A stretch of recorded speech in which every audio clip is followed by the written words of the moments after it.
Hospital পর্যন্ত পৌঁছাই দিলাম।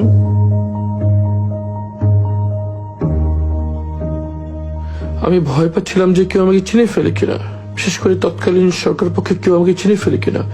এই ভয়ে আমি গামছা দিয়ে মুখ ঢেকে বসেছিলাম। অনেকক্ষণ বসে থাকার পর যখন দেখলাম এক এক ওখানকার স্টাফরা আসছে, তখন আমি যে গার্ডের সাথে কথা বলার চেষ্টা করলাম।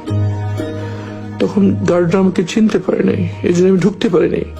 তখন আমি আবার যে বসে থাকলাম মেন গেট খোলার অপেক্ষায়, অথবা কেউ পরিচিত আসবে এই অপেক্ষায় প্রায় 1 ঘন্টা বসে থাকলাম।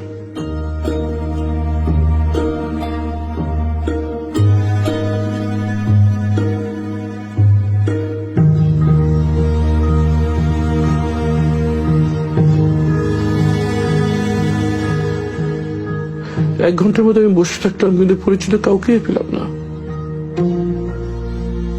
এরপর যখন রোগীদের আসা যাওয়ার জন্য প্রধান গেটটি খুলে দেওয়া হয়, তখন আমি ভিতরে চলে যাই।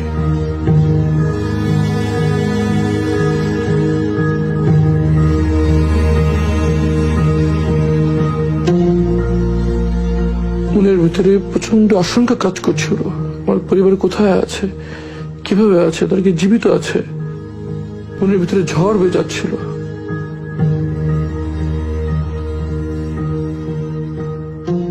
একটু পর ইবনে সিনার পিআর অফিসার আশরাফ সাহেব সেখানে আসেন। উনি আমাকে আমার রুমে নিয়ে যান, যদিও তিনি আমাকে তখন চিনতে পারেন নাই। আমি ওনার কাছে স্মার্টফোনটা নিয়েই আমি গুগলে যাই এবং আমার নাম সার্চ দিই। সার্চ দেওয়ার সাথে সাথে এই ছবিটা স্ক্রিনে ভেসে ওঠে। তখন আমি ঠিক আমার চেহারা কাছে ভেবে নেই, আমাকে দেখা যায় ওনাকে চিনেন কিনা। তখন সাথে সাথে ভাই আমাকে চিনতে পারে এবং খুব আবেগ আপ্লুত হয়ে পারেন আর কি।